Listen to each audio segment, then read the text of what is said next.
El maestro José Briceño ha recibido de parte de Dios un llamado según lo establecido en Efesios 4:11 al estudio y la disertación del texto sagrado. Por más de 4 décadas le ha dedicado su vida ininterrumpidamente a la investigación y la enseñanza bíblica. Prepárate para escuchar un nuevo mensaje en forma exegética, polifacética y sistemática del texto sagrado, por el doctor José Briceño, maestro de la palabra de Dios, en su programa Palabra de Iluminación. Bendiciones. De nuevo, el maestro José Briceño transmitiendo y trayendo, exponiendo, presentando la verdad verdadera, la verdad absoluta. Eso que está escrito en el texto sagrado en relación al pensamiento de Dios, al pensamiento de las tinieblas, al pensamiento de los hombres. Eso es que está escrito en revelación, que se escribió por inspiración, pero que se nos tiene que ser iluminado para poder extraer las verdades del reino, la verdad verdadera, la verdad absoluta, y formar el carácter para llegar a ser ascendido y promovido en el propósito de Dios, y Dios pueda cumplir en nosotros su propósito eterno. Ese es el trabajo de los 5 ministerios: conocer el texto sagrado, que se nos ha iluminado por el Espíritu,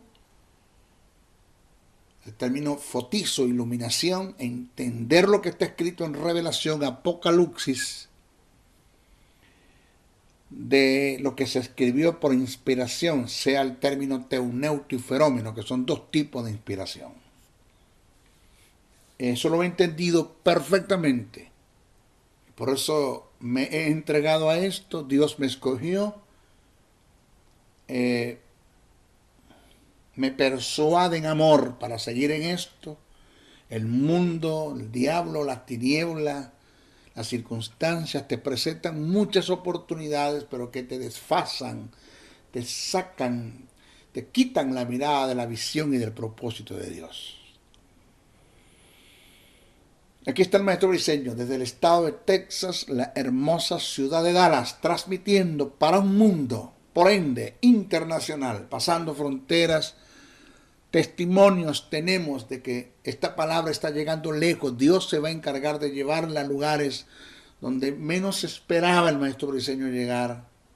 De acuerdo a la palabra profética que Dios me dio a través del maestro Jorge Porras Benedetti hace 11 años, creo que 12 años. Esa palabra que recibió ese hombre de Dios y me dijo: el Espíritu de Dios me dice que te dé esta palabra, proféticamente hablando, determinará tu futuro. Si la crees, la vives y caminas en ella, no la abortas, Dios va a cumplir en ti esta palabra. Te llevaré a sitios donde no esperabas ir y a conocer gente que no esperabas conocer. Eso parte, una palabra profética de 11 minutos. A mí no se me olvida eso. Eso está en YouTube. Búsquela. Palabras proféticas dadas al maestro José Briceño. No se me olvida que eso es parte de esa palabra. Hoy estoy en un lugar donde no esperaba estar, conociendo gente que no esperaba conocer, y llegando a lugares a través de la web donde no esperaba llegar. Gracias al Señor por esa verdad.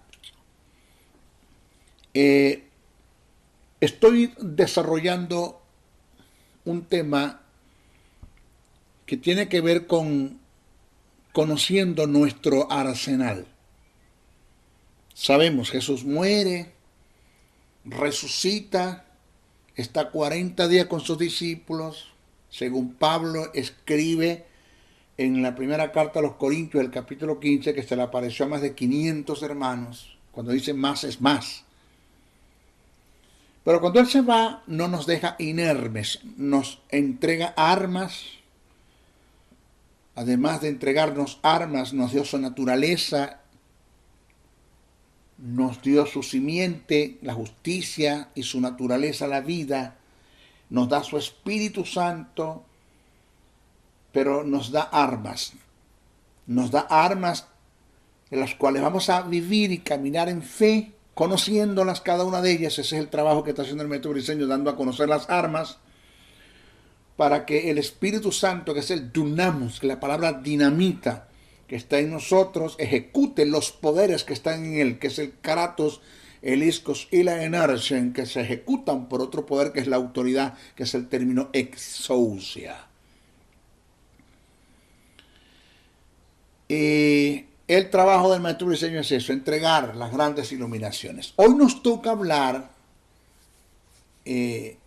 vamos a desarrollar lo que es la salvación como arma, la palabra como espada del Espíritu, que funciona como un arma, y vamos a tocar la oración, y vamos a tocar el poder del nombre de Jesús. Creo que nos da tiempo de tocar todo eso. Vamos a comenzar. La salvación, el yelmo, tomar el yelmo de la salvación, dice el apóstol Pablo. El término que se utilizó en este pasaje para salvación es soterión. Soterión, que es el neutro del adjetivo soterios. Este término es utilizado más que todo para hacer referencia a la toma o posesión de los beneficios que se dan por causa de la salvación como soteria en mi posición. El término salvación es del griego soteria y abarca justificación, santificación, preservación, vida eterna, salud y prosperidad. Entonces, tomar el yelmo de la salvación indica gozar en toda su plenitud de estos beneficios. Descuidar uno de ellos es estar totalmente desarmado y desprovisto de esta arma. Pablo en Filipenses, el capítulo 2, verso 12, dice que nos ocupemos de nuestra salvación, no que te preocupes, ni que la cuide, dice que nos ocupemos de nuestra salvación, por lo que indica que no descuidemos ninguno de los beneficios que están incluidos en nuestra regeneración. Entonces, nosotros como hijos de Dios fuimos llamados a llevar una vida totalmente en victoria, en éxito. Pero cuando, oído, yo no estoy dando un mensaje de ofertas. Cuando estoy hablando de llevar una vida en victoria, en éxito, no te estoy diciendo de llevar una vida sin problemas, sin ataques, sin tentaciones, sin pasar por las vicisitudes de la vida, sin que haya la posibilidad de que te puedas enfermar, sin que haya la posibilidad de que puedas pasar por momentos de escasez desde el punto de vista financiero. No estoy hablando de eso. Porque el mensaje del Maestro Briceño es el mensaje de los apóstoles, el mensaje de Jesús, donde no es un mensaje de oferta. Es un mensaje donde Dios te ofrece un camino fácil, pero no borra eso, corrijo. Donde Dios te ofrece una llegada segura, pero no un camino fácil. Donde Dios te ofrece no un camino fácil, pero sí una llegada segura. Donde el texto sagrado dice que se corre la posibilidad de que pases por las aguas y no te ahogarás, pero la posibilidad es que vas a pasar por ellas. Dice el texto que hay la posibilidad de que pases por el fuego y no te quemarás, pero la posibilidad se corre de que puedas pasar por el fuego y no te vas a quemar, pero vas a pasar. O sea, las tormentas van a estar, los ataques van a estar, la tentación va a estar, la enfermedad va a venir, los momentos difíciles económicos van a venir, pero el éxito y la victoria está en que vamos a pasar al otro lado. Vamos a pasar al otro lado porque tenemos un arsenal que el Señor nos entregó, que lo vamos a ejecutar en fe, y que dicho arsenal va a desatar el poder del Espíritu Santo de Dios que esté en nosotros, y el poder del Espíritu Santo, que es la presencia de Dios, la Shekinah de Dios, va a resolver todos esos problemas y va a traer resultados a favor nuestro y a favor de los que nos rodean, de aquellos que creen en el mensaje del Evangelio.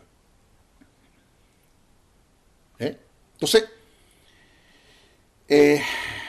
mire, cuando nosotros nos comprometemos con el reino de la luz y entendemos el trabajo que Dios nos llamó a hacer, y entendemos el alcance y la seriedad del asunto, entendemos, señores, que esto no es un cuento de niño, que no es un cuento bien contado, no es una historieta del Walt Disney Production, que esto es una verdad, que estamos batallando, que estamos en lucha, que ya la guerra la libró Jesús, pero todavía quedan conflictos que tenemos que librar nosotros.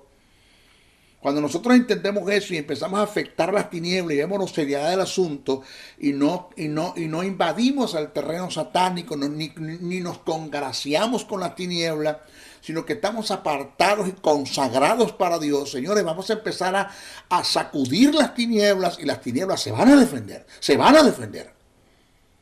Usted no está estudiando, usted no está luchando o batallando con un pobre diablo. Satanás es un ser que tiene poder, que el poder que él tiene no supera el poder nuestro, al poder que Jesús nos entregó, que es el Espíritu Santo, no lo va a superar nunca. Pero tiene un poder, que es el término vía, que mata, hurta y destruye, acaba, arrasa, destruye por completo. Que si te descuidas, te puede acabar, te puede destruir. Por eso tenemos que estar siempre en línea con las verdades del reino, en la esquina donde nos pertenece en el cuadrilátero, no abordar terreno satánico, no invadir el terreno satánico, ni dejar que Satanás invada nuestro terreno. Por eso que el término dice no deis lugar, Pablo dijo no deis lugar al diablo, y el término lugar es topo, de topografía, terreno, no le des terreno al diablo. No le des terreno al diablo, pero tampoco te metas en su terreno. Porque si le das lugar, te invade, te despropia. Y si te metes en su terreno, pierdes autoridad sobre él. Hay que tener mucho cuidado. Entonces nosotros como creyentes fuimos llamados a llevar una vida totalmente en victoria, en salud, en prosperidad, sin condenación.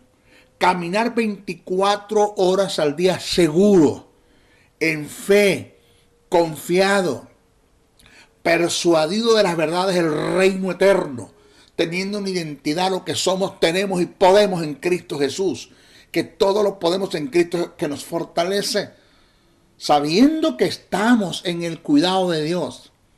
Entonces, tener el yelmo de la salvación es tomar en plenitud nuestra posesión, que se da por nuestra posición. Tener el yelmo de la salvación es tener una identidad de lo que somos, tenemos y podemos en Cristo. Es tener una identidad y pese a las circunstancias negativas caminar en nuestra identidad. Repito, en lo que somos, tenemos y podemos en Cristo Jesús.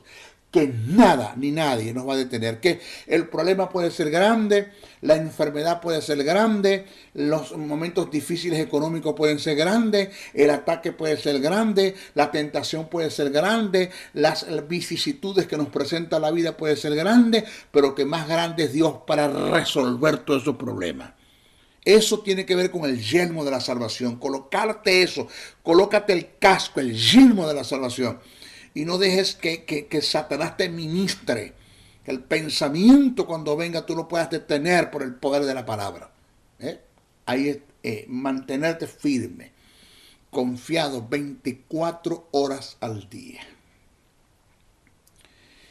Vamos a la palabra como espada, Efesios 6, 17.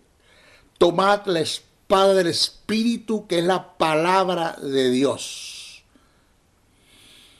Oído, la espada es del Espíritu, no mía. Préstale atención al texto. Tomad la espada del Espíritu, no es mía, es de Él. El espadachín es Él, no yo. Yo solo tengo que entregarle la espada para que Él la ejecute. Presta atención. Mi lucha es librarme de los temores, dudas, ansiedades y preocupaciones y tener una fe en lo que Dios dijo y entregarle la palabra en fe al Espíritu Santo para que Él ejecute a mi favor. Ahora, para presentar con precisión lo que indica la fuerza y el poder que emanan o se desata de la espada del Espíritu, debo explicar desde el punto etimológico el significado del término palabra. El significado del término palabra. Es importante cumplir con esta regla y principio de interpretación bíblica, que es tomar en cuenta la etimología de los términos. Le voy a poner un ejemplo paralelo. Si usted va a la Biblia, en nuestra Biblia aparece la palabra amor, pero tiene tres significados. En unas partes aparece ero, en otras partes aparece filí y en otras partes aparece ágape. Pero en nuestra Biblia es amor, amor, amor en todas partes. Pero como usted va al griego, usted se va a dar cuenta que el término amor tiene hay tres términos, por ende, con diferentes significados, valores y para usted contar. Una cosa es hablar del ágape de Dios, otra cosa es hablar del filí y otra cosa es hablar del ero. Igual pasa con el término palabra. Hay tres términos utilizados en el griego para hacer referencia a la palabra. Vamos a analizarlos y es cuando usted va a tener luz del pasaje cuando Pablo dijo tomar la espada del Espíritu. ¿A qué se está refiriendo Pablo? El primer término es logos y tiene que ver con la palabra escrita de Dios, con el registro del pensamiento de Dios, con lo que está plasmado en revelación en el texto sagrado. Eso es logos. Cuando usted agarra la Biblia, literalmente, ese libro que usted tiene en sus manos, que tiene el contenido del pensamiento de Dios, del pensamiento de las tinieblas, del pensamiento de los hombres, ese libro, físicamente hablando, lo que está escrito allí, se llama logos. Pero tienes, el otro término es logión, L-O-G-I-O-N, logión, y tiene que ver con el oráculo o la voz audible de Dios. Es el mandamiento expresado. Esa es la logión. Pero tienes el ruema. Óigase bien lo que es el ruema, que este fue el término que utilizó Pablo cuando hace referencia a la espada del Espíritu. Cuando digo tomad la espada del Espíritu, que es la palabra, el término es ruema. ¿Qué es el ruema? Es una palabra que viene de Dios, sea por el logos o la logión, sea porque está escrita en la Biblia o sea porque escuchaste la voz audible de Dios, y que dicha palabra es específica y determinante, y que esa palabra es revelada a mi espíritu e iluminada en mi alma, y en un momento de conflictos, pruebas, tentaciones, ataques, vicisitudes, la confieso en fe. El rema es la palabra creída y confesada en fe, que el Espíritu Santo toma y ejecuta, trayendo resultados. Por eso es que te dije que el espadachín es Él, no yo. Yo solo doy la palabra, digo la palabra conforme a lo que está escrito en el texto sagrado de lo que es mi herencia, mi legado, mi bendición. No estamos hablando de decreto. No estamos hablando de decretar, porque nosotros no estamos en la autoridad para decretar nada. Eso es basura, eso es seudismo dentro de la iglesia. Nosotros no estamos llamando para decretar nada. Ya Dios decretó. Por eso cuando Jesús le dice a Satanás en la tentación, escrito está, el texto en el griego dice, así lo decretó y lo estableció mi Padre. Punto. Lo que Dios decretó ya quedó, esto está establecido en el texto sagrado. Usted no puede añadirle nada a lo que Dios ya decretó. Por nosotros no estamos llamados a estar decretando, sino confesando, y no vagamente, no entrando en el positivismo, en el cuerdo mental, en la cibernética, en la yoga, en la ciencia cristiana, en el poder trascendental. No estamos hablando de esa basura. Estamos hablando de confesar en fe lo que ya Dios dijo a mi favor, de lo que está escrito en el texto sagrado, de mi herencia, mi legado, mi bendición, mi posesión, de lo que yo soy, de lo que yo tengo y de lo que yo puedo en Cristo Jesús. Entonces, el rema es la palabra creída y confesada en fe que el Espíritu Santo toma y ejecuta, trayendo resultados. Entonces, este fue el término que Pablo utilizó para referirse a la espada del Espíritu. Vuelvo a repetir, este fue el término que Pablo utilizó para referirse a la espada del Espíritu cuando hace mención en la carta a los Efesios. Entonces, cuando Pablo hace mención a la palabra de Dios como espada, oído, presta atención. No, negativamente no. No se refiere al libro en el aspecto físico. No está hablando de la Biblia, porque cuando Pablo dijo tomar la espada del Espíritu, no habían Biblias en ese tiempo. Entonces, cuando Pablo hace mención a la palabra de Dios como espada, número uno, no se refiere al libro en el aspecto físico, como cuando usted no carga la Biblia y alguien le dice, ¿y dónde está su espada, hermano? ¿Cuál espada? La Biblia. Pero eso no es la espada. De eso Pablo no está hablando de eso.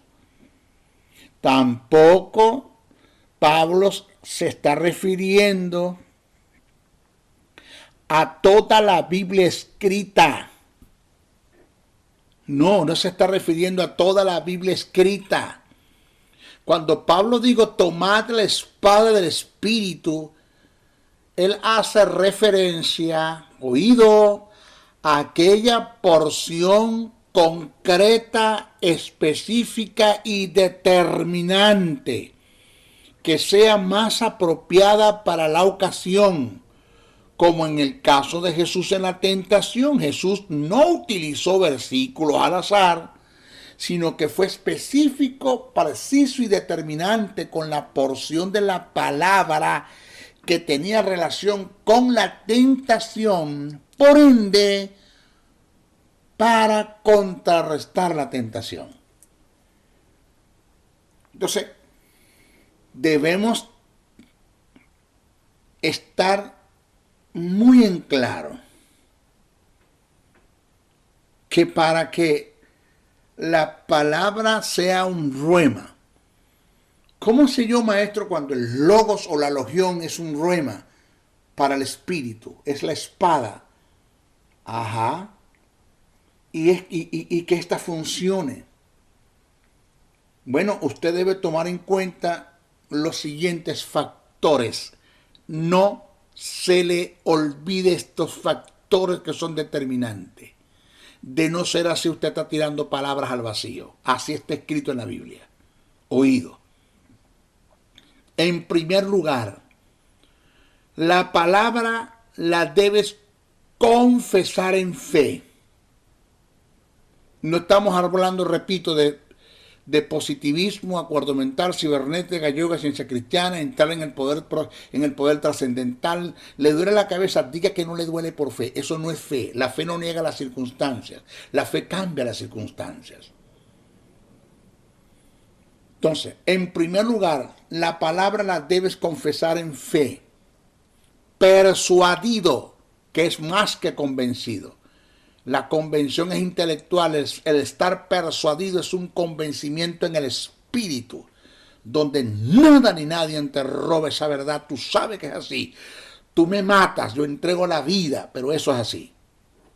Entonces, en primer lugar, la palabra la debes confesar en fe, persuadido con toda la seguridad, en plena confianza en Dios, sin que haya ningún margen, que no haya ningún margen de temores, dudas, ansiedades, preocupaciones, afán, incertidumbre, desasosiego, ya que todos estos flagelos que acabo de nombrar bloquean la posibilidad de que el Espíritu Santo ejecute la palabra como espada y haya resultados favorables para nosotros y para los que nos rodean. Porque la palabra fue favorable para Jesús y para los que los rodeaban. Jesús no fue un problema de nadie, ni fue un problema para nadie. Jesús fue el que resolvía los problemas de los que los rodeaban. En segundo lugar, debe ser específica y determinante para la ocasión y que esté fijada en una promesa o una bendición que sea parte de nuestra herencia, de nuestro legado. Mire, presta atención a esta verdad. Cuando Satanás tentó a Jesús con el convertir las piedras en pan por causa del hambre que tuvo por los 40 días de ayuno, Jesús contrarrestó la tentación con una palabra que tenía relación con la tentación. O sea que no fueron versos al azar, a la aventura, descontextualizado totalmente, no. Jesús fue al grano, Jesús fue específico, determinante. ¿Qué te quiero decir con esto? Si la palabra que tomas para contrarrestar la tentación o el ataque no tiene relación con la tentación o con el ataque, jamás el Espíritu Santo la podrá tomar como espada y ejecutarla. Señores, las tres porciones de la palabra que Jesús confesó en fe para contrarrestar la tentación tuvieron relación con la tentación. Ninguna de ellas estuvo desfasada. Si eres hijo de Dios, lánzate, porque escrito está que a sus ángeles mandará para que tu pie no tropiecen en piedras. Jesús le lanza la palabra que tiene relación con la tentación. Satanás, escrito está, no tentarás al Señor tu Dios, que el texto originalmente no dice así. El texto dice, no intentarás poner a prueba la fidelidad de Dios. O sea, yo no tengo que tirarme de aquí para saber que Dios es fiel, Él es fiel.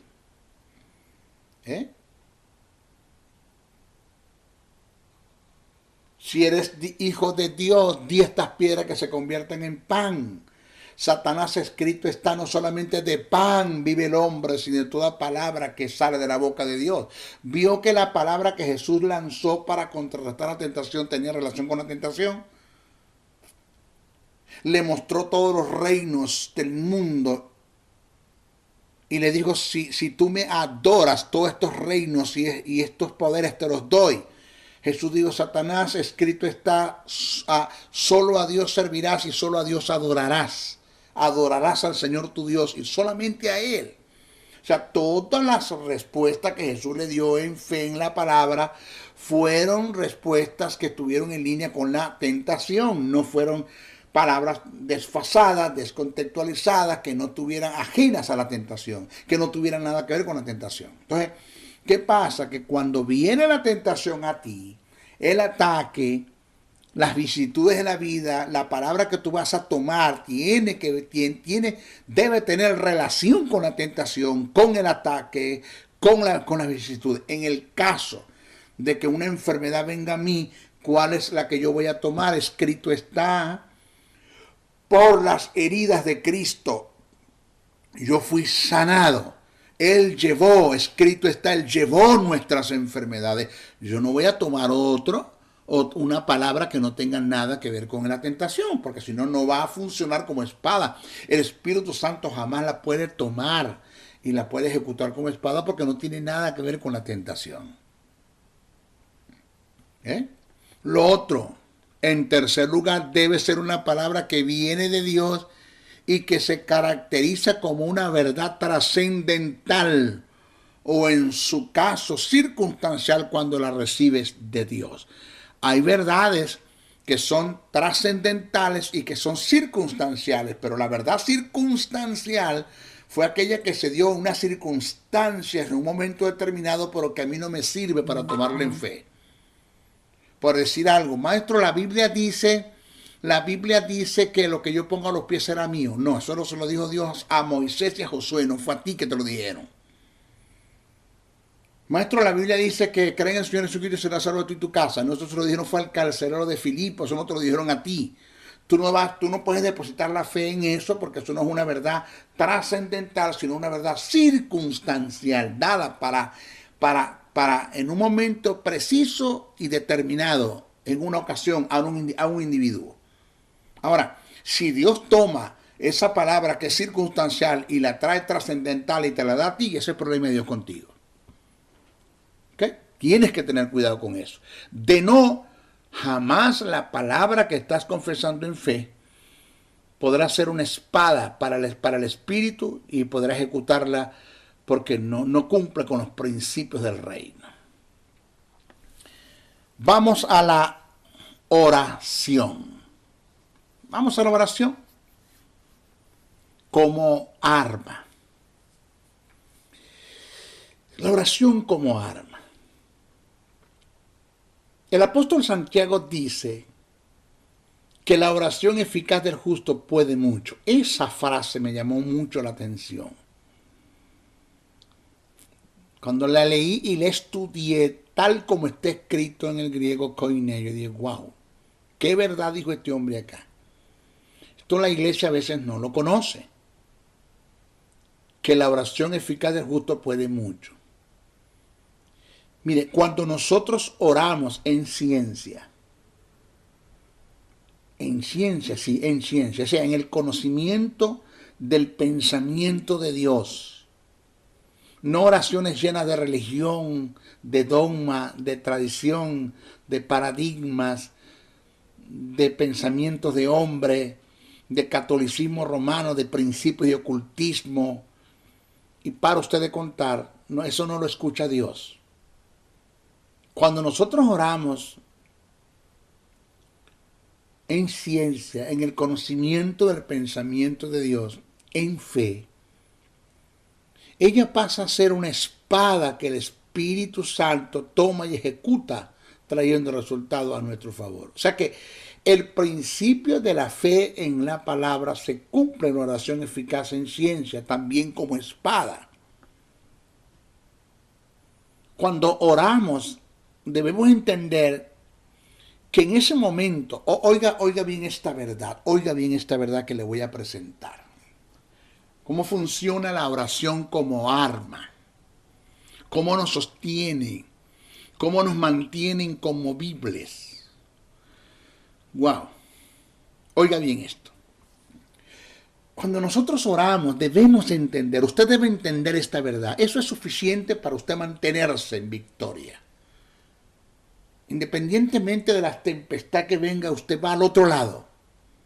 Porque usted tiene conocimiento de esta verdad que le voy a decir ahora. Preste atención, cómasela, ingiérala y digiérala y llévesela a su espíritu y forme su carácter con esta verdad. Si usted algún día va a caer, señores, caiga de rodillas. Caiga de rodillas. En oración. Cuando oramos debemos entender que en ese momento estamos tratando con el poder y el ser más formidable que existe en todo el universo. Wow, yo no estoy arrodillado al frente de cualquiera, señores. No, yo no estoy arrodillado al frente de cualquiera. Escuche bien esto. Cuando oramos debemos entender que en ese momento estamos tratando con el poder y el ser más formidable que existe en todo el universo. Teniendo en cuenta este conocimiento, no hay lugar para dirigirme a Dios, al gran yo soy, al eterno, al Elohim, al Elión, al Adón, al Adonai, al Shakenun, al Shaddai, al Jured, al gran yo soy. No hay lugar para dirigirme con oraciones de impotencia o de resignación. En la oración no solo se debe tomar en cuenta la capacidad que tenemos, sino el Dios con el cual contamos. Reitero, repito, señores, escuche. Santiago dice, la oración eficaz del justo puede mucho. Nunca se le olvide esta verdad. Oído, la oración no tiene poder. El poder está en Dios. A través de la oración en ciencia, en fe, yo desato el poder de Dios que está en mí, que es el Espíritu Santo. Tampoco puedo poner mi esperanza. La fuente no es la oración, es Dios. A través de la oración en ciencia, en fe, yo desato el poder de Dios. Santiago lo dice, la oración eficaz del justo lo puede mucho. El término que utilizó Santiago para expresar el poder en la oración, no de la oración, en la oración es iskus, I-S-K-U-S, que indica fuerza irresistible e insuperable. Esto indica que no hay ninguna situación, condición o vida que Dios no pueda transformar o complementar a través de la oración. Señores, no hay nada fuera del alcance de ella, pues Dios mismo es el centro de la oración. Según lo dicho por Santiago, la oración es un canal o medio que tengo a mi disposición para desatar el poder de Dios. Mire, en una ocasión le preguntaron a la reina de Inglaterra, ¿a qué le temía más en este mundo? ¿Hay algo, a qué usted le teme más en este mundo? A lo cual ella contestó, cuando leí esto me sacudió el espíritu. Ella respondió, cito, yo le temo más a un hombre de rodillas en fe, en ferviente oración, que a un ejército completo. Porque un ejército mueve aviones, misiles, tanques, artillería, pero un hombre de oración en fe mueve a Dios, y cuando Dios se mueve, la tierra tiembla. Señores, cuando nosotros conocemos el sujeto de nuestra oración, que es el eterno, el gran yo soy, el creador, el que hizo el universo, el mundo. Señores, conoce el número de las estrellas y las llamas por su nombre. Todas las aguas del mundo caen en el puño de sus manos. Tapa el cielo con la palma de sus manos. Entonces, cuando nosotros conocemos al sujeto de nuestra oración, el eterno, lo insuperable, omnipotente que Él es, omnisapiente, conoce todas las cosas. No hay nada en este mundo que no lo sepa, que no lo conozca. Camina en una prognosis porque tiene un eterno conocimiento. Nadie lo puede traicionar porque Él sabe todo. Entonces, cuando conocemos el sujeto de nuestra oración, el eterno, lo insuperable, lo omnipotente, lo omnisciente, lo omnipresente, lo infinito, seremos más eficaces en ellas porque sabemos a quién nos dirigimos y conocemos el nivel de respuesta que obtendremos. Señores, una sencilla oración. Oiga esto, una sencilla oración, pero cargada de fe, hizo que Dios detuviera el curso del universo por completo. Y este fue el caso de Josué.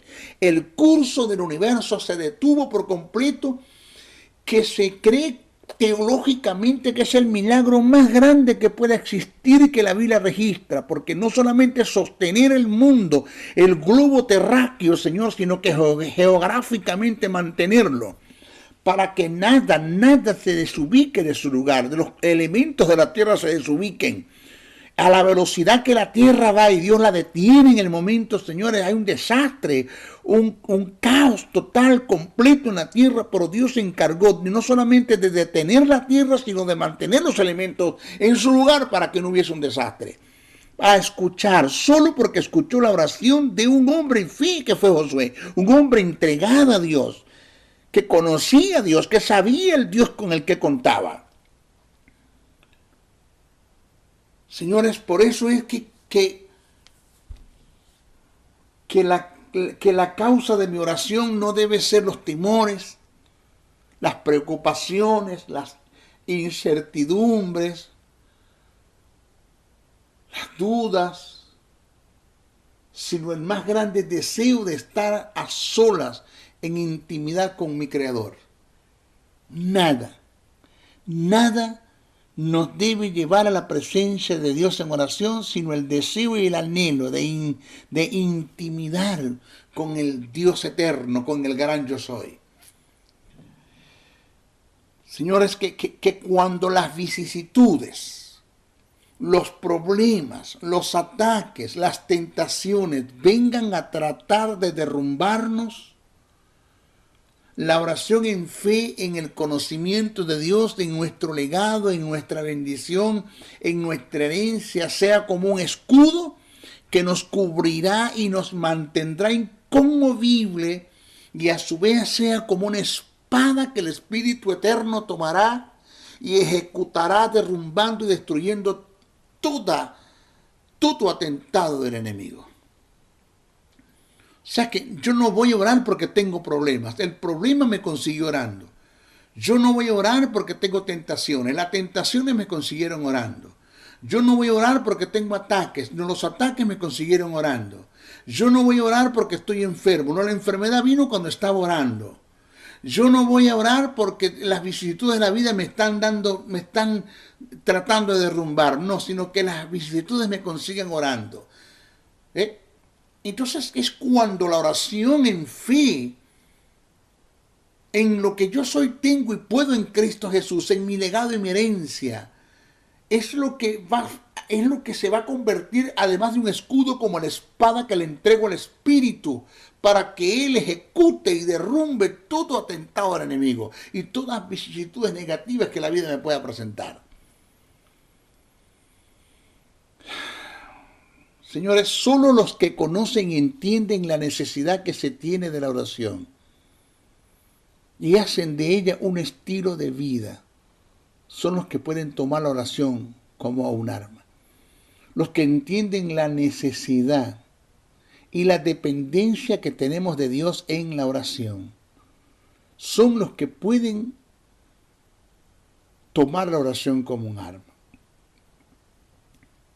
El mejor ejemplo que tenemos para hacer de la oración un estilo de vida es el que nos dio Jesús, el Maestro, el Teantropos, el Dios hombre, quien yo podría decir que no tenía necesidad de orar, oraba. Él vio la necesidad y la dependencia que tenía de su Padre en la oración. Las Escrituras dan testimonio que Él se apartaba a lugares a orar solo. Y algunas veces lo hacía durante toda la noche. Fíjense lo que dice Marcos 1:35. Levantándose muy de mañana, siendo aún muy oscuro, salió y se fue a un lugar desierto y allí oraba. Mira lo que dice Lucas, el capítulo 6, verso 12, dice: en aquellos días Él fue al monte a orar y pasó la noche orando a Dios. La oración para Jesús era la vida misma. Debe ser igual para nosotros. Era como el cordón umbilical, de donde extraía el sustento de Dios. Igual debe ser para nosotros. Era su mayor devoción, igual debe ser para nosotros. Su más grande inspiración, igual. Debemos tener el mismo sentir que hubo también en Cristo Jesús. Su mayor anhelo era la oración, hasta el punto que hizo de la oración un mandamiento, según lo que está escrito en Lucas 11, el verso 2 al 4. Por otra parte, los discípulos siguieron el modelo de Jesús, hicieron de la oración un estilo de vida, y eso les trajo grandes resultados, y constituyeron la oración al igual que Jesús como un mandamiento. Si usted se lee el libro de Hechos, el capítulo 1, versos 13 y 14, dice: y entrando, subiendo al aposento alto, donde moraba Pedro y Jacobo, Juan, Andrés, Felipe, Tomás, Bartolomeo, Mateo, Jacobo, hijo de Alfeo, Simón, el celote, y Judas, hermano de Jacobo, y todos estos perseveraban unánimes en oración y ruego. Si usted lee Hechos, el capítulo 4, versos 23-24, dice: y puestos en libertad vinieron a los suyos y contaron todo lo que los principales sacerdotes y los ancianos les habían dicho. Y ellos, habiendo oído, alzaron unánime la voz a Dios en oración y dijeron, todos oraban. Pablo le escribe a los tesalonicenses en relación a la oración en forma imperativa: orad sin cesar. La iglesia en forma colectiva también hizo de la oración un modelo y sustento para su vida en la oración. Como dice Hechos, capítulo 12, verso 5, así que Pedro estaba custodiado en la cárcel, pero la iglesia hacía sin cesar oración a Dios por él. El rey David hizo de la oración un estilo de vida. En ella se sostenía en tiempos y fuera de tiempo. Él expresó, cito, tarde, mañana y mediodía me lamentaré y gemiré, y él oirá mi voz. Salmo 55, 17. En nuestras congregaciones, señores, tenemos muchos administradores, pero pocos intercesores.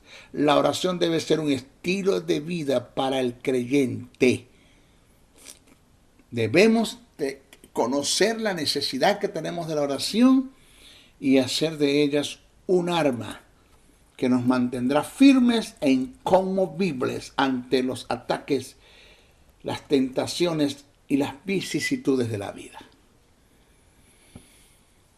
Nos vamos con la autoridad del nombre de Jesús. Filipenses, el capítulo 2, verso 9 al 11. ¿En qué radica la autoridad del nombre de Jesús? ¿Dónde está la autoridad? Dice que se le dio un nombre que es sobre todo nombre, para que en el nombre de Jesús se doble toda rodilla de los que están en el cielo, en la tierra y debajo de la tierra, y confiesen que Jesucristo es el Hijo de Dios, para la gloria de Dios Padre. ¿En qué radica la autoridad del nombre de Jesús? ¿Cómo funciona el nombre de Jesús como arma? ¿Qué es lo que hace que los poderes de las tinieblas retrocedan? Las enfermedades sean sanadas, los demonios que están en los cuerpos salgan de los cuerpos, las depresiones que hay en la gente, las enfermedades desde el punto de vista psicológico, la gente sea libre de los temores, libre de las dudas, libre de las ansiedades, libre de las preocupaciones. ¿Dónde está este poder? Señores, para dar una respuesta acertada debemos hacer una semántica de los términos que se utilizan para referirse al nombre. Presten mucha atención, porque la gente está diciendo que no es Jesús, que es Yeshua Yamasía, y que ya no funciona como Jesús, y que ahora tenemos que decir es Yeshua Yamasía, porque Jesús es pagano, es diabólico, y para usted de contar. La gente dice y cae en un terreno de estupideces, de sandeces, porque no conocen la verdad del reino, no conocen el texto sagrado. Muchos son como los loros, los pericos, los guacamayos, que repiten lo que otros dicen, pero no estudian. El término griego, que es el que se utiliza para expresar nombre, es onoma. O-N-O-M-A, onoma. Tiene dos significados y dos aplicaciones. Ya estamos usando un código, principio y regla de interpretación que es la semántica del término. Onoma. Tiene dos significados y dos aplicaciones. Primero, se utiliza en general del nombre con el que se nombra o se le hace el llamado a una persona, o para identificar objetos y cosas. Ejemplo de esto, Marcos, el capítulo 3, versos 16 y el 17, Marcos 14, 32, Lucas 1, 5. Por decir algo, mi onoma es José. El de mi esposa es Tamara, el de mi hijo es José también, José Gabriel, y el de mi hija es María Gabriela. Esto que tengo al frente, el onoma se llama computadora. Donde estoy sentado se llama silla. Donde tengo la computadora se llama escritorio o mesa. Eso es onoma. O sea, que es lo que se utiliza en general del nombre en el que se nombra o se le hace el llamado a una persona o para identificar objetos o cosas. El segundo significado de onoma, que es el con el que vamos a trabajar y es el que a la gente no le ha prestado atención. En su otro significado, el nombre representa el título y la dignidad de una persona. ¿Representa qué? El título y la dignidad de una persona. Ok. En el caso de Jesús, la autoridad del nombre no está en expresar el término Jesús. Ahí no está el poder en decir Jesús. Llames como lo llames, expreses como lo expreses. Si no se te ha sido iluminado la posición, óigame, posición y posesión que Jesús obtuvo por su muerte y resurrección, el cómo expresas el término Jesús no te sirve de nada.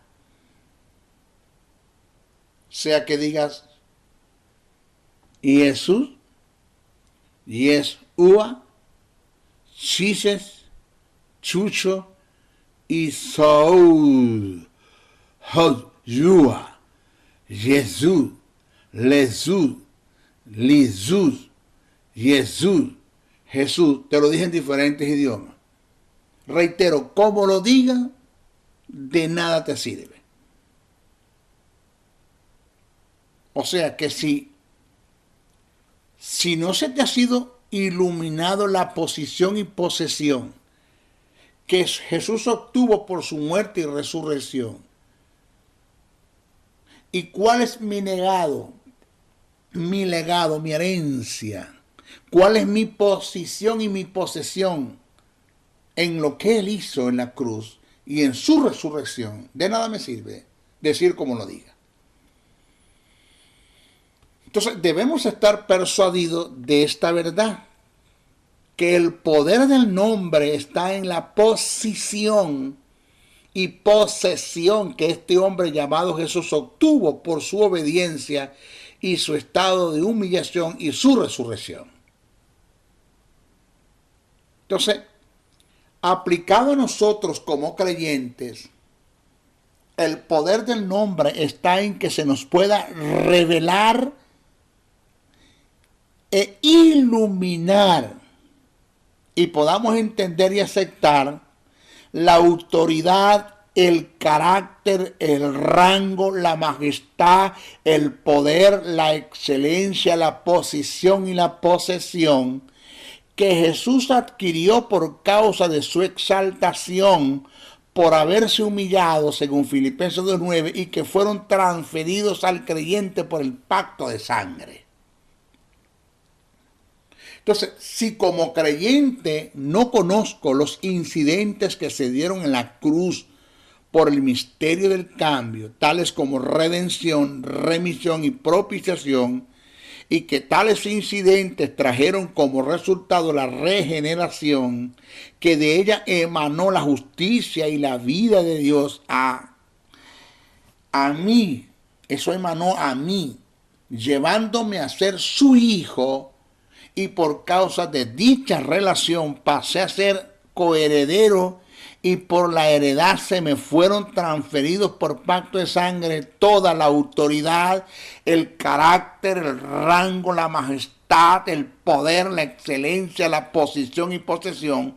De más está el pronunciar el nombre de Jesús. Dígalo como lo diga, en el idioma como lo quiera decir, no te va a funcionar para nada, porque no tienes ni la menor idea del poder, la autoridad, la fuerza y el señorío, tu posición, tu posesión, lo que tú eres, tienes y puedes en Cristo Jesús, porque no conoces nada de esto. Señores, en el libro de los Hechos tenemos un ejemplo acerca de la autoridad del nombre de Jesús. Es el caso de unos exorcistas que trataron de tomar la autoridad del nombre de Jesús sin ser constituidos, ni regenerados, ni eran hijos de Dios, sino eran herederos. No eran herederos, no eran negativamente, no eran herederos de los beneficios del nuevo pacto. Los exorcistas conjuraron a los demonios en el nombre del Jesús que procesa Pablo. Los demonios dijeron: a Jesús conocemos y sabemos quién es Pablo, pero ¿quiénes son ustedes? Eso está en Hechos, el capítulo 9, versos 13 al 16. Si analizamos bien el texto, los demonios lo que quisieron decir fue: conocemos la posición y posesión que Jesús y Pablo tienen, a quienes representan, pero ¿quiénes son ustedes? En otras palabras, ¿quién nos llamó y constituyó para ejercer autoridad representando a la persona de Jesús? Entonces, por causa de ellos, por causa de que los exorcistas no estaban regenerados, no eran hijos de Dios, no estaban constituidos, no eran herederos de los beneficios del nuevo pacto, no podían ni debían ejercer autoridad, ignoraron los derechos y los deberes de la autoridad en relación al nombre. Esto les trajo graves resultados, salieron desnudos, lo que equivale a un despojo, heridos, totalmente derrotados. O sea que mi consejo como maestro es: no trates de ejercer autoridad en el nombre de Jesús si no se te ha iluminado las verdades y propiedades del nombre.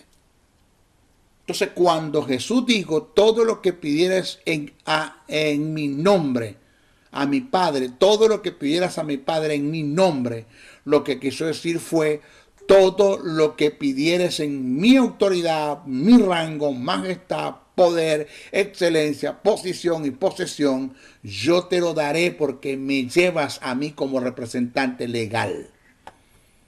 Búsquelo, eso está en Juan 14, 13, Juan 15, 16, Juan 16, 23. Entonces, y cuando Jesús al mencionar, óigame, al mencionar en mi nombre echaré fuera demonios, cuando Jesús dijo en mi nombre echaré fuera demonios, lo que quiso decir fue bajo mi autoridad, bajo mi rango, bajo mi majestad, bajo mi poder, bajo mi excelencia, bajo mi posición y mi posesión, que les ha sido transferido por causa del pacto de sangre en la regeneración, porque ustedes son mis hijos y mi Padre es vuestro Padre, ustedes van a echar fuera demonios. ¿Qué les parece? Entonces, el pasaje citado en Filipenses 2, 9, 11, que le han dado una mala aplicación, que de paso está mal escrito, en la Casidro de Reina, esa versión está muy mal escrito. Entonces, voy a parafrasear. El pasaje citado en Filipenses, capítulo 2, verso 9 al 11, en una forma parafraseada, lo que quiso decir es lo siguiente: y le dio un nombre. ¿Qué? Y le dio un ¿qué? Un nombre. O sea, autoridad, rango, majestad, poder, excelencia, posición y posesión, que todo esto indica un señorío, que es sobre todo nombre, o sea, sobre toda autoridad, sobre todo rango, majestad, poder, excelencia, señorío, para que en el nombre que se le dio a Jesús, es decir, para que en la autoridad, rango, majestad, poder, excelencia, señorío, se doble toda rodilla y toda lengua confiese que Jesucristo es el Señor, del griego Kyrios, para la gloria de Dios Padre. O sea, que en la versión Casidro de Reina y Cipriano de Valera, en otra dice, y se le dio un nombre que es sobre todo nombre, para que en el nombre de Jesús, no dice así, y se le dio un nombre, onoma, que es sobre todo nombre, que sobre todo nombra, para que en el nombre que se le dio a este hombre llamado Jesús, es lo que dice el texto. Porque el nombre que se le dio a Jesús no es Jesús, porque ya él se llamaba Jesús, porque el nombre que se le dio por causa de su humillación. El nombre es su exaltación. Y cuando Jesús fue exaltado, o cuando Jesús se humilló, antes de humillarse, ya él se llamaba Jesús. Señores, haciendo una síntesis del desarrollo, el nombre del cual se refiere Filipenses es el señorío que Jesús recibió, que indica su posición y posesión. Entonces, cabe resaltar que la médula o la realidad central de toda esta verdad que acabo de presentar en relación al nombre está en que como heredero de los beneficios del reino de Dios, camine en los principios de dicho reino. De nada me sirve el que quiera todo el conocimiento, el que adquiera todo el conocimiento en relación a los incidentes que se dieron en la cruz por el misterio del cambio, que son redención, remisión y propiciación, el que sea heredero de los beneficios de la regeneración, si no camina en una vida de sumisión, sujeción, obediencia, que es relativa a una vida de santidad total. O sea que la vida de lealtad ante Dios es un principio inalterable para operar en las dimensiones del reino, apropiándome del nombre de Jesús. Reitero, diga como lo diga y exprese como lo exprese el nombre, aún en diferentes idiomas, si la lealtad y el honor hacia Dios no está por delante de nada, y si no tengo conocimiento de lo que este hombre llamado Jesús hizo por mí, y yo adquirí en su humillación y en su exaltación, no me sirve de nada pronunciar el nombre de Jesús. A mí no se me olvida una ocasión que estaba ministrando en una iglesia, una congregación, y una mujer se levantó poseída por un espíritu del diablo y con su voz cambiada, cuadriculada, la voz decía: cállate, maldito, que me atormentas con la palabra. Y se me tiró encima, y en el momento que venía hacia donde estaba mi persona, levanté mi mano y le dije: por la unción que el Santo me ha dado, te ordeno que salgas de ese cuerpo. E inmediatamente suspiró y cayó y fue libre. Esa noche ella se entregó al Señor. Había un evangelista muy amigo que me dijo: maestro, hay algo que no entiendo. Dígame. Jesús dijo: en mi nombre echaré fuera demonios. Tú no dijiste Jesús. Le digo yo: porque es que el problema es que tú lo estás tomando en el nombre, en el aspecto literal. Yo lo estoy tomando en el aspecto espiritual, en mi posición y mi posesión, mi herencia, mi legado, lo que yo soy, lo que yo tengo y lo que yo puedo en Cristo Jesús, en el poder del Espíritu Santo que está en mí. Yo usé el onoma en el aspecto espiritual y le dije: por la unción del Santo que está en mí, suelta ese cuerpo, y quedó libre. No tengo que decir Jesús, ni Yeshua Yamashiach, ni nada, ni caer en ninguna de esas estupideces que muchos han caído porque no tienen nada que decir, así de sencillo. Bueno, se despide el maestro José Briceño hasta nuestra próxima oportunidad. No sin antes pedirle, ya esta es nuestra última clase, ya terminamos conociendo nuestro arsenal, nuestra última clase, ya terminamos conociendo nuestro arsenal. Pido por favor, oren mucho por mí. Acuérdense lo que hablé de la oración, creo mucho en la oración. Intercedan por mí, cúbranme en oración, necesito la oración, estamos afectando las tinieblas. Las tinieblas se van a defender. La vida, hay consecuencias que vienen sin uno pedirlas, vienen solas. Pídanle al Eterno por mí, a Jesús que está a la diestra de mi Padre, mi hermano mayor, y al Espíritu Santo que mora en mí, cúbranme, que si se necesita que los ángeles hagan presencia para cubrirme, que lo hagan. 2, compartan estos mensajes, no se queden con ellos. Por favor, no se queden con estos mensajes, compártanlos. 3, si puede buscar nuevos suscriptores para que se suscriban al canal, consíguelos. 4, puedes enviar una ofrenda al ministerio en Viana. Hay mucha gente que está siendo beneficiada con estos mensajes, pero tenemos muy pocas personas que son agradecidas. Pablo dijo que seas copartícipe de toda buena obra aquel que te instruye en la palabra. Si te estás edificando con estos mensajes, te estoy instruyendo, estás cambiando un carácter, tu vida está cambiando, estás mejorando, estás siendo promovido, ascendido en el reino, Dios te está bendiciendo, pues lógico que envíes un mensaje para continuar, porque esto no es nada fácil. Puedo tirarme a la calle a trabajar y descuidar esto, pero ya lo dije, descuidaría lo que Dios me llamó a hacer. Tú no tienes un don ministerial como el mío, pero tienes trabajo, tienes dinero, sosténme y yo me encargo de enseñarte.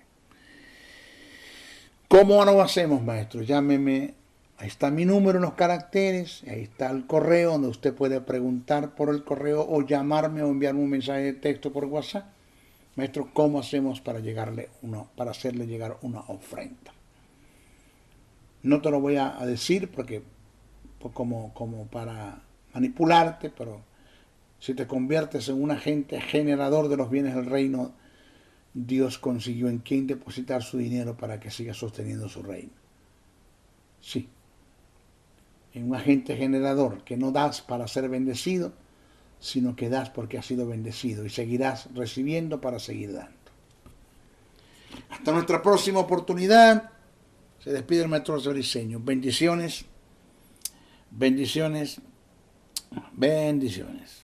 El Ministerio de la Enseñanza y la Evangelización, Jesús Soberano Señor, presentó Palabra de Iluminación. Te invitamos a un nuevo espacio de corte similar por nuestros diferentes medios de comunicación. Contáctanos en los Estados Unidos al WhatsApp +01-786-604-3352 y a los correos josn77briceno@gmail.com y a maestrojosebriceno.blogspot.com. Bendiciones.